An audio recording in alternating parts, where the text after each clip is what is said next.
Howdy, everyone. Hopefully we're doing good. We're going to do 3-2 today, which is all about logarithmic functions or logs. Again, maybe you should have seen this in Algebra 2. It's hard to tell how far we got last year in Algebra 2, stuff like that. So,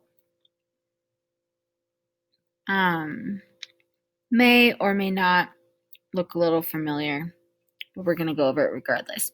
You will want a calculator for today's lesson. So if you don't have one, just pause the video and go ahead and grab one. We will be doing some small graphing things. So let's just jump in. 4 objectives today. The first one is to recognize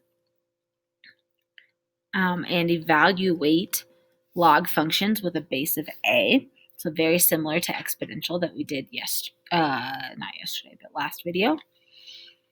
Then we're going to look at how do you graph log functions with a base of a. What does that look like? What do the parent graphs look like? Then we're going to switch over to a base of e.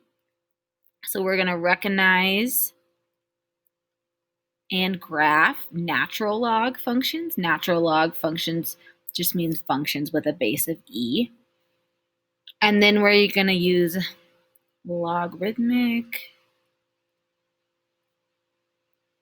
functions to model and solve real life problems.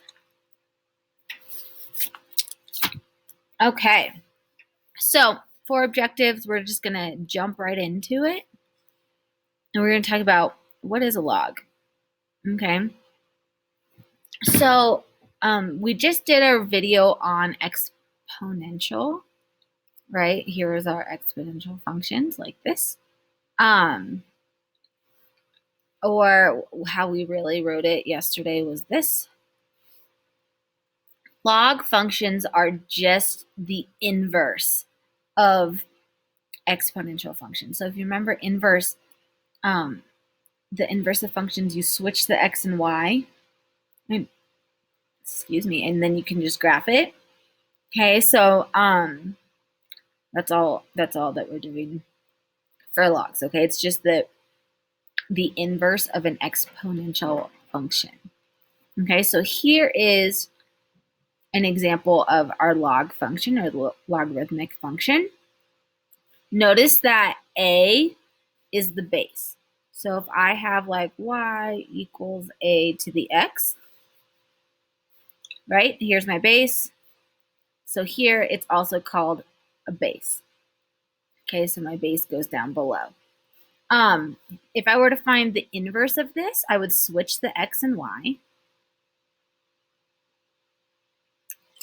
And that's what I have here. Okay, and then from here, the only thing I can do is write out the log function. So switch the x and y and solve for y. Well, in order to solve for y, I have to take the log base a of x. Okay, now there is a log button on your calculator, right? I know you've probably seen it before, right? Right here. This button is not going to be very helpful. That button is only if your base is 10. But like looking here, my base is 2. Here my base is 3. Here my base is 4. So it's not very helpful unless your base is 10 to have that button. So let's look at these examples and convert them back into exponential form so that we can solve for them. Okay, so let's look here at the first example. Here, I want to use the definition of the logarithmic function to evaluate each log at the indicated value of x. So here, I'm trying to find f of 32, right? X is 32. So it's really log base 2 of 32. Make sure that that 2 is a subscript. Okay, so it's down below and it's smaller, so we know what the base is. Now if we use our definition of log, this is telling me that my base is 2. So just like a base, I'm going to write the exponential function again, right? Oh, sorry, we're just using a. I'm confusing. Okay, here's my exponential function, right? A is my base. This is my base, so my base is 2. To the, and we don't know what that is, so I'm going to use a question mark. I don't want to use x because I don't want to confuse you guys, okay? Equals my 32. So what this is really asking me is 2 to the what is 32? And we're using what we call this swirl pattern, which just means I go 2 to the what is 32, right? So it's asking me 2 to the what is 32, and hopefully we know that that's 2 to the 5th. So 2 to the 5th is equal to 32, right? 2 times 2 is 4, times 2 is 8, times 2 is 16, times 2 is 32. So this tells me that f of 32 gives me 5, right? Log base 2 of 32 is 5. So if we do it again for this one, f of 1 equals log base 3 of 1. Okay, so if I swirl, my base is 3. I want to know 3 to the what is 1. Okay, well, 3 to the first is 3, so that's too big. And hopefully we remember the rule that anything raised to the 0th power is 1. So this tells me if I plug in 1, I'm going to get out 0. Right, so log base 3 of 1 is 0. And then the last one, f of 2. So I want to know what is log base 4 of 2. Again, 4 is my base, so that goes there. I want to know 4 to the what is equal to 2. And since it's decreasing in value, right, 4 to the 1 is 4, 4 to the 0 is 1, and then if you go negatives, it starts getting into fractions, and that's not what I want. So since I'm decreasing in value, my answer is going to be a fraction, okay? And so what we need to remember is that 4, so the square root of 4 is 2, and the square root of 4 is the same thing as 4 to the 1/2. So this is really 4 to the 1/2 equals 2. So if I plug 2 into this function, I get out 1/2. Sorry. That's my function. Okay, so the thing I want to just note there, so I'm just trying to figure out, right, base to the what equals my number. Here it says the log function with base 10 is called the common log. That is the button on your calculator if it has a base of 10. Okay, and we don't usually write base 10. So if I have like log base 10 of 24, let's just say, I would just write log of 24. I don't have to write the 10. You can, but you don't have to. So if you just see log of 24, you just assume and you know that it's a base 10. Okay, so let's use our calculator here to evaluate our logs on a base 10. Okay, so here it says use a calculator to evaluate the function f of x equals log base 10 of x at the given value. So here what I'm really interested in is f of 10, right? So it's asking me what is log base 10 of 10? Well, this is something that I can just enter in on my calculator. So on my calculator, I just hit the log button. and then 10. I don't know why I put the 10 in the box, okay? So I'm just gonna do it on here because it's faster. So I'm just gonna go log of 10. Ooh, there we go, log of 10, enter, oops, that's not enter. There we go, log base 10 of 10, enter, and I get 1. So this just equals 1. And I can just keep going, right? Here, this, I'm just gonna do log of 2.5. And I should get approximately 0.398. Go ahead and do the other two. Hit pause, and then when you're ready to check it, hit play.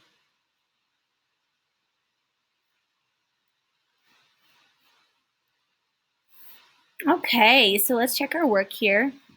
Hopefully on this -2, right, when you enter log of -2, you get this, right, where it says non-real answer, right? You cannot take the log of any base. It doesn't matter. In this case, it's base 10. But you can't take the log of any base of a negative number. So you can never plug a negative number into a log. Okay, so anytime you're doing a log of negative number, it's just not possible. And then if you start taking logs of fractions, then you're going to start looking at some negative numbers there. So hopefully we're feeling okay, just entering this stuff into our calculators. Let's move on and look at our log properties. Okay, so hopefully we did this in Algebra 2, so at least hopefully it looks a little bit familiar. Even if you don't remember how to do it, at least having it look familiar is helpful, okay? So here, if I take log base A of A, you are going to get 1 every single time, right? So if I have like log base 3 of 3, I'm going to get 1. If I have log base 12 of 12, I'm going to get 1, no matter what. Because what it's asking me is 3 to the what equals 3. Well, it's always going to be 1, right? 12 to the what is 12? 1. So that's our first property there. It's kind of nice. Our second one, if any time I take a log of any base of 1, I'm going to get 0. So like log base 4 of 1 is 0. Log base 11, I don't want to do 11. It's kind of messy, right? But log base 9 of 1 is 0. Because again, what you're asking is 9 to the what is 1. Well, it's always going to be 0. Anything to the 0, right, is 0, except 0. So the only exception there is you can't have 0 to the 0. Okay. Here, if I have log base A of A, well, I just said right here that that's 1, right? So log base 3 of 3 to the 7, let's say. Well, this is just 1. That just goes away, and I'm just going to get 7. Okay, so that can just cancel. Same thing if it's up top. So if I have like 3 to the log base 3 of 7, these can just cancel, and I'm just going to get 7. So that's our inverse property there. And then our one-to-one property is kind of silly. This says if I have 2 logs and they're equal to each other, so log of x, I'm leaving that blank for a second, and then log of y, right? If they're equal to each other, these bases have to be the same. Oh, sorry. I read that wrong. Nope, go back. My bad. Okay, no. What it's saying is if I have the base, if I have a base and the bases are the same, then the numbers have to be equal. My bad. Then these two have to be equal. Okay, so if the bases are the same, then x is y. So basically you can cancel out the bases and just have x equals y. Okay, so we're gonna practice some of these and let's look. Excuse me. So example 3, it says solve, excuse me, solve for x. Okay, so here I have log base 2 of x equals log base 2 of 3. So if I look at that last property that I just did, the one-to-one property, if the log base 2 and log base 2 are on the same side with nothing else, I can just cancel these and I just get x equals 3. And that's it. It's literally it. Now, I cannot do that if this was like a plus, like a +4 or something out there. Then I could not use that property, okay? I also could not use that property if there was like a log plus log base 2 of 2 or something, right? I couldn't use that property. It only works when there's only one log on either side, nothing else, and the base is the same. Okay.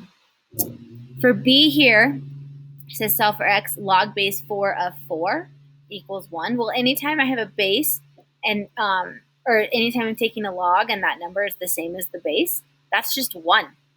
So this right here is just 1. So I just get 1 equals x. And that's it. Not trying to kill you here. Hopefully you're like, okay, that's not so bad, right? Same thing here, right? I'm taking log base 5 of 5. Well, log base 5 of 5 is 1. So I just get x. And that's it. And then the last one, guess what? Same thing. I have 7 to the log base 7. Those just go away. And I'm just left with 14.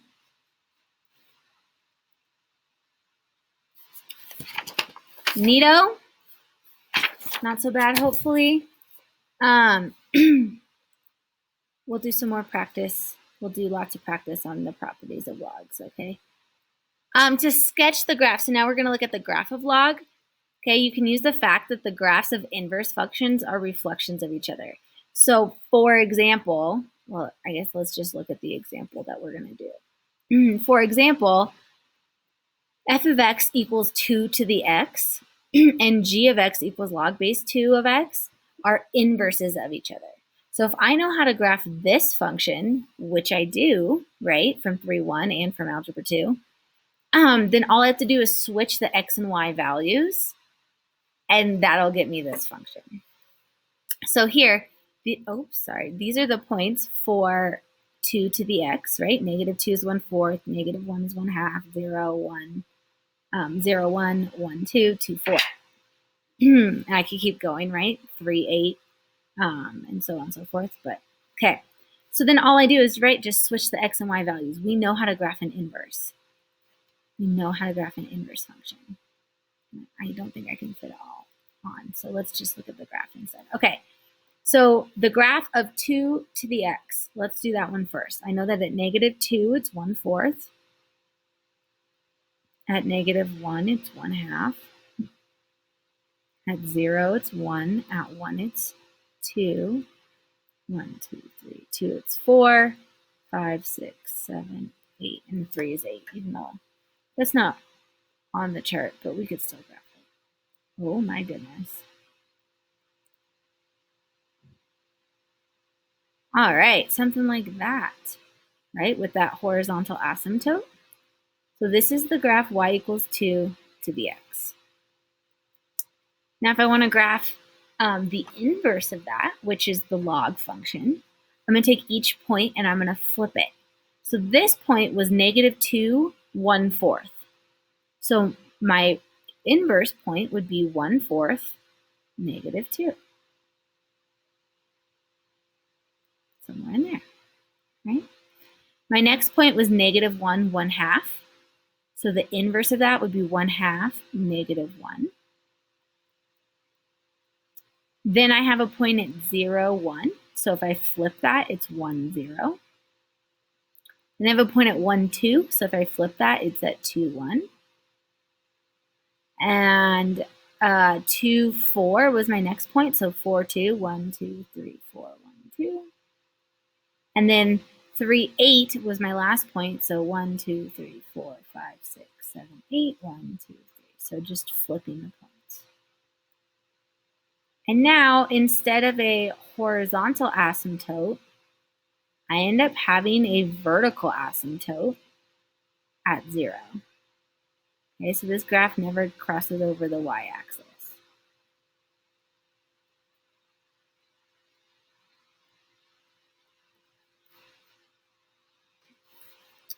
So what we noticed here is that these two graphs are reflections of each other, right?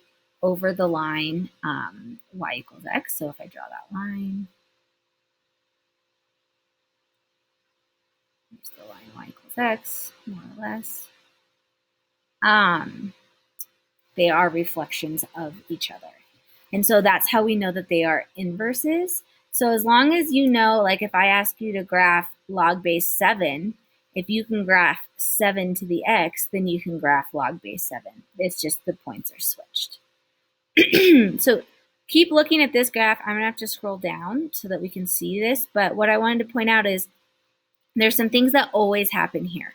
Okay, so things that always happen on log function. You always have a point at 1, 0.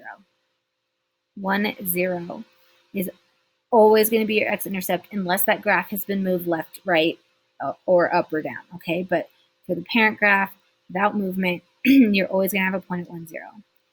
There's never going to be a y-intercept because you have a vertical asymptote on the y-axis right here. Okay, if b is greater than 1, the function's increasing. If your base is like 1/2 or something, the function's decreasing. And then the graph is smooth and continuous, so you don't have any holes. There's no sharp corners. Okay, it's always going to be that nice little smooth turn. So things that are always on the graph: 1, 0, whatever your base is, comma 1, whatever your base squared is, comma 2, whatever your base cubed is, comma 3, right? And you can keep going however many points fit. You can go the other way too and do 1 over your base. Is that -1? 1 over your base squared is at -2. I mean, you can do it again for base cubed, but it's going to be really tiny and you probably won't be able to fit it.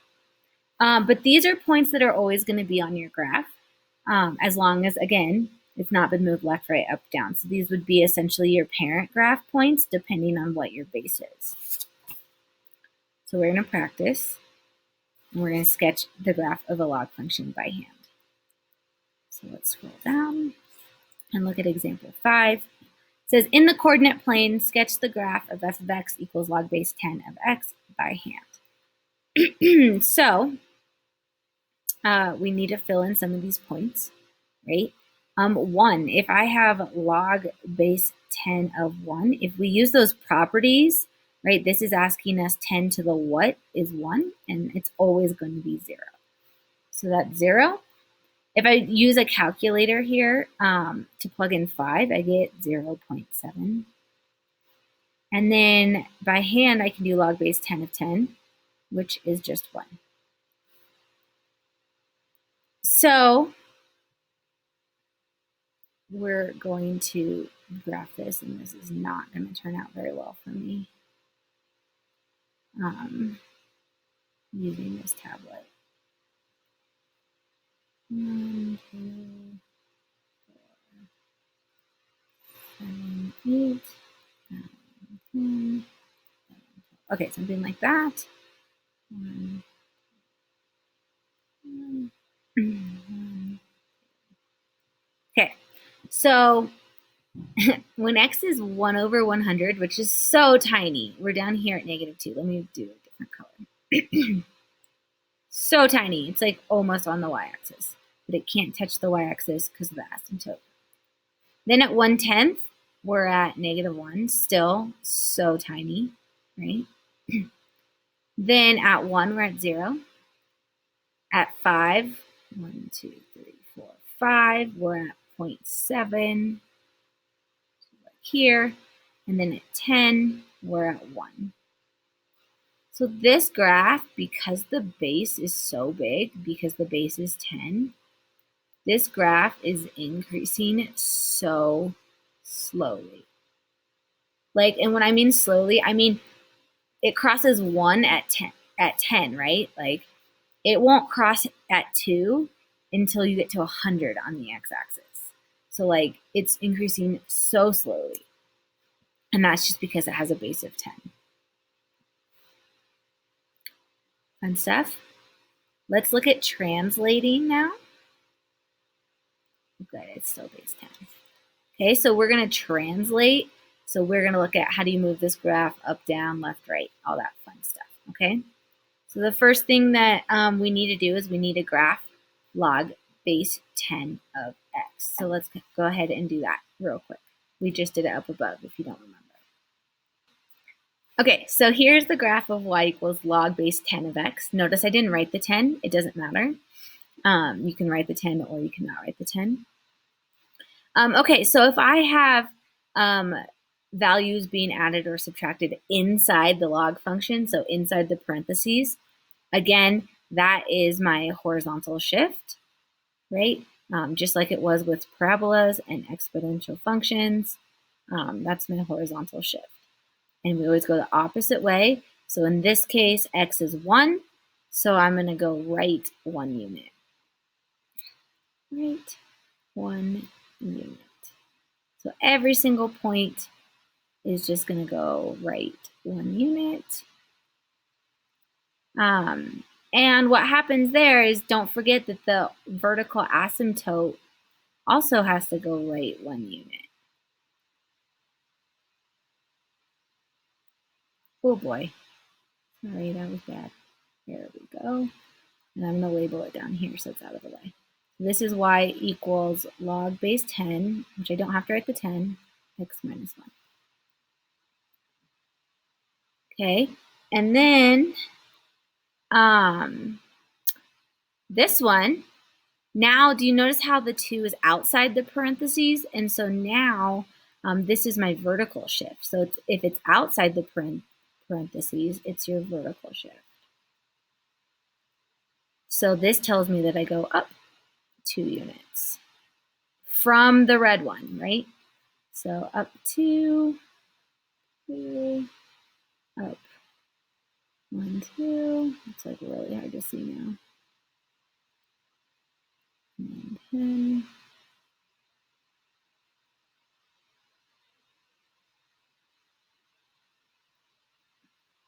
And so then there's the graph of y equals log base 10 of x plus 2. So all the same rules apply to exponential functions and parabolas, which are quadratic functions. Right? If it's inside the parentheses, it's your left-right movement. If it's outside the parentheses, it's your up-down movement. Okay, quick outfit change. I had to go to soccer practice and come back. So we are going to continue on. And the last thing besides our word problems that we're going to look at is the natural log. The only difference between natural log and any other log is that natural log is just base of e. So all that means is, using this color, all that means is that like log base e of something, right? Remember that e is a number, right? Well, 2 point whatever, 2.718281828, so on and so forth. So if I have log base e, that's just what we call natural log of x. This is an L, this is a lowercase l n, and that is, you also have a button on your calculator for natural log, okay? So that's literally the only difference, is it just has a base of e instead of a base of 4, or instead of a base of 12, or whatever it is, okay? So let's look. All the same properties apply still. All the rules apply, but we're going to start with just some practice on our calculator. It says, did we go over that last problem? It says to use a calculator to evaluate the function. So again, if x is 2, f of 2 equals the natural log of 2. So on my calculator, I'm literally just going to hit natural log, right here, natural log of 2, enter, and there it is. Okay, so I get approximately 0.693. Go ahead and do the other two on your calculator, and then when you're ready, hit play. Okay, so let's check this out here.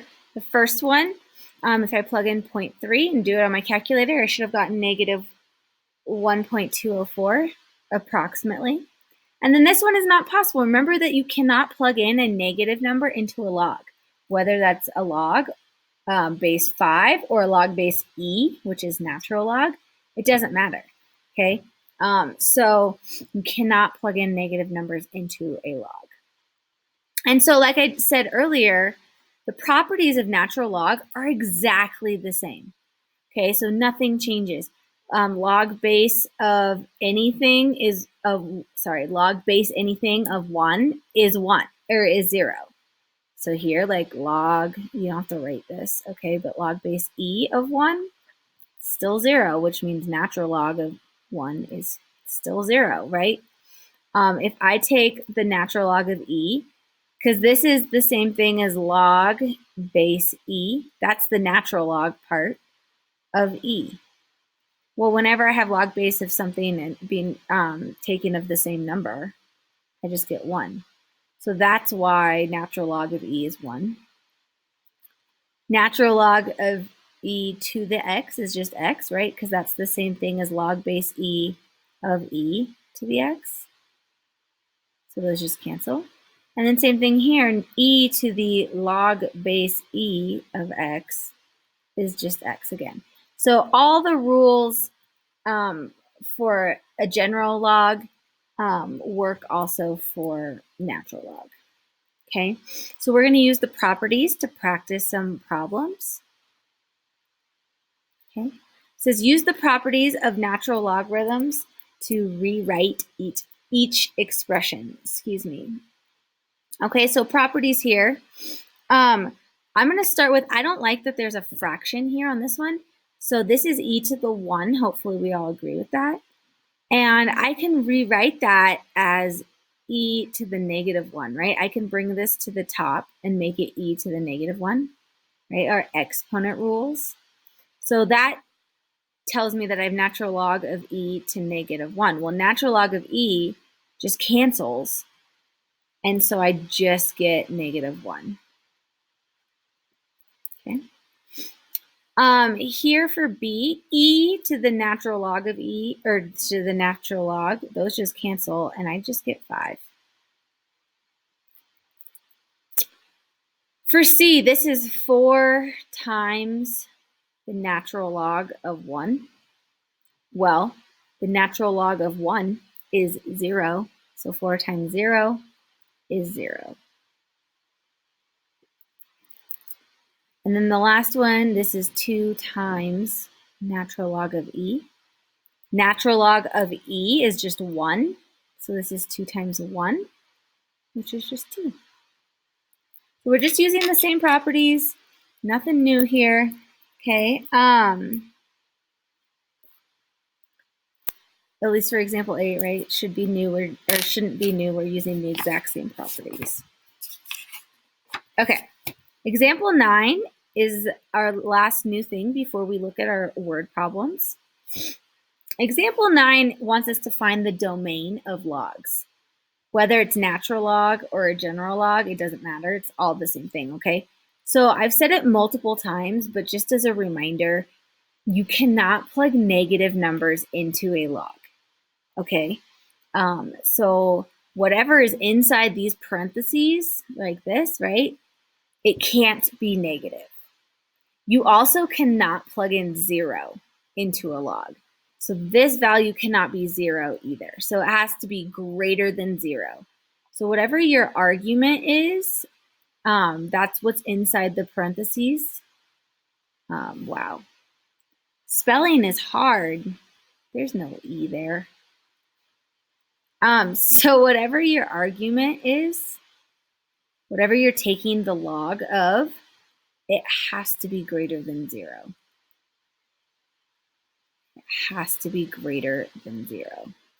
So in this case for A, whatever x minus 2 is, doesn't matter as long as it is greater than 0. It just has to be greater than 0. So then I solve, right? Add 2, and I get x is greater than 2.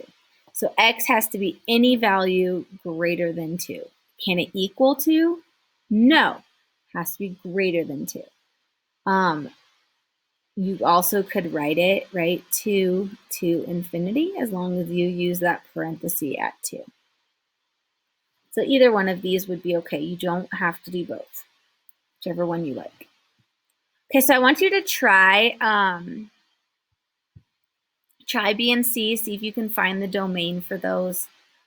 And then when you're ready to check your work, I'll give you some time here and just hit play when you're ready.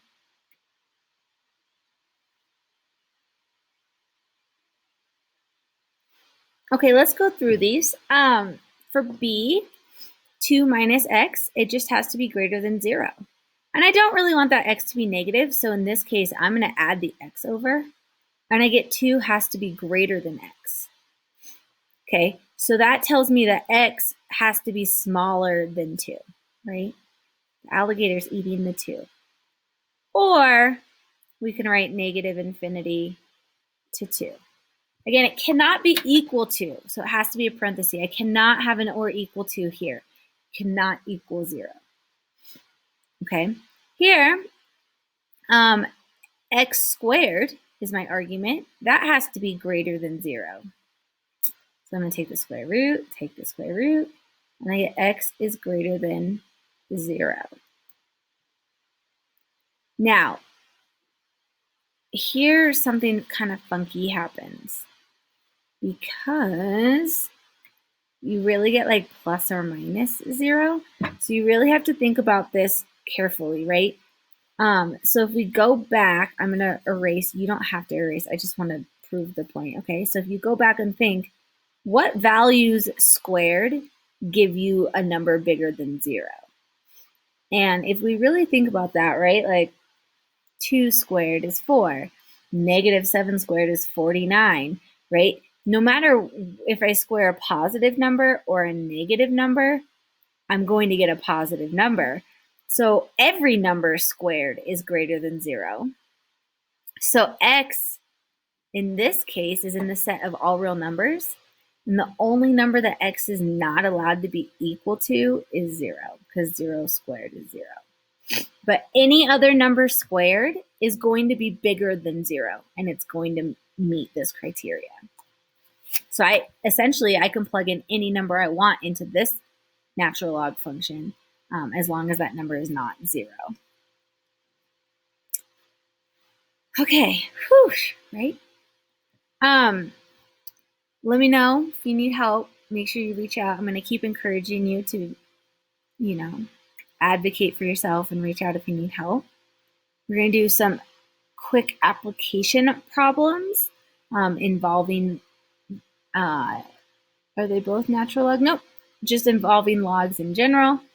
And then we will be done with section 3 too. Okay, so these application problems, part A says students participating in a psychology experiment attended several lectures on a subject and then were given an exam. Every month for a year after the exam, the students were retested to see how much of the material they remembered. The average scores for the group are given by the human memory model F of t, where t has to be between 0 and 12 because that's the number of months, right? 0 months is the first time they took the test, and then 12 months is a year after they took the test. So it says, what was the average score on the original exam when t is 0? So I want to know, what was the average score on the very first test. So I'm going to plug in 0, right? At 0 months, what did we get? So I have 75 minus 6 times the natural log of 0 plus 1. And I'm just going to start simplifying. So I have 75 minus 6 times the natural log of 1. Well, using my log properties, the natural log of 1 is 0. So that goes away. And then negative 6 times 0 is 0. So I just get 75. And in this case, we're talking percentage. So it's 75%. So the average score on the very first exam was 75%. Okay, now I want you to do the same thing. I want you guys to try it, and you're going to have to use a calculator, and that's okay. But I want you to find what was the average score at the end of 2 months and what was the average score at the end of 6 months.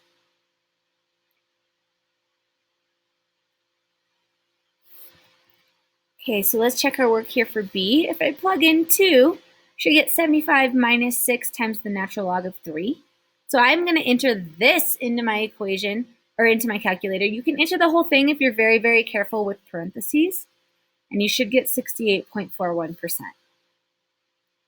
For C, it's going to be the same thing, except I'm entering 6 instead of 2.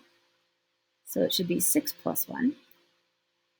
So I get 75 minus 6 times the natural log of 7, which is approximately 63.32%.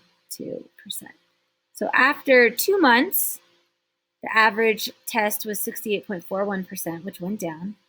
And then after 6 months, the average test was 63.62%.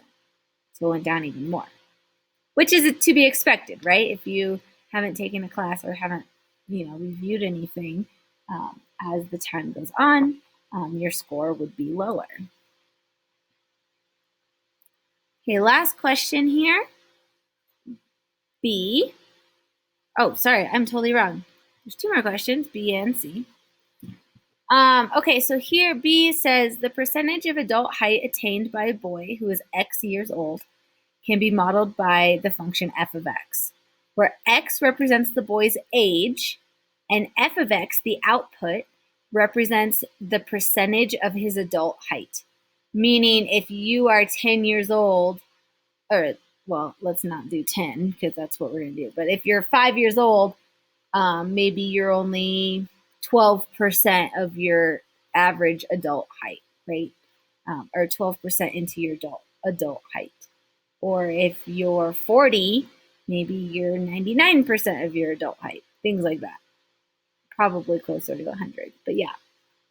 So here the question is, if we have someone who is 10 years old, how close to being fully grown are they?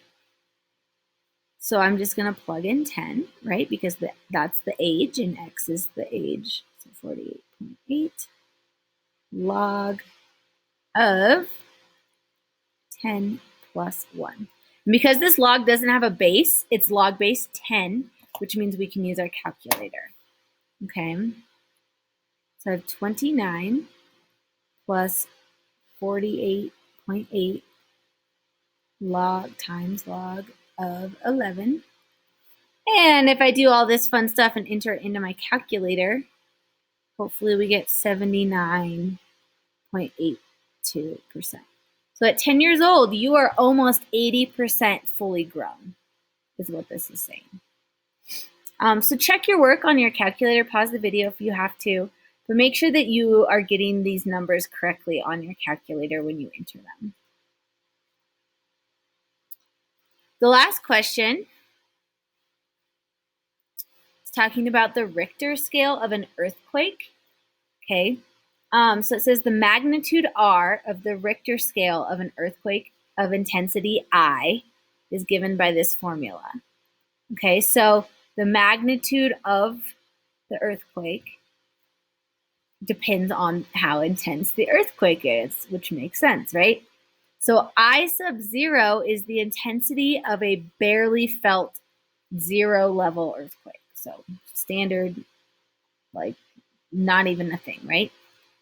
If an earthquake is 10,000 times as intense as the 0 level quake, meaning that I is the same thing as 10,000 I sub 0, what is its magnitude on the Richter scale? So I'm going to plug this in. So I have log. I is, in this problem, 10,000 I sub 0 over I sub 0. Okay, well, the I sub zeros can cancel, which just gives me log base 10 of 10,000. And I'm actually going to do this without my calculator because I know that 10,000, I'll make a little note here, 10,000 is the same thing as 10 to the 4th. So watch what happens here. So log base 10 of 10 to the 4th. Log base 10 of 10 cancels. And I just get 4. So the magnitude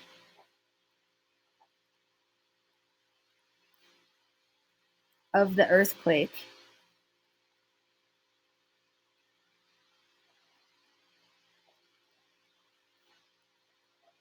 is a 4.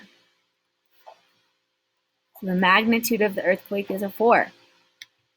If it's 10,000 times more intense than a 0 felt earthquake.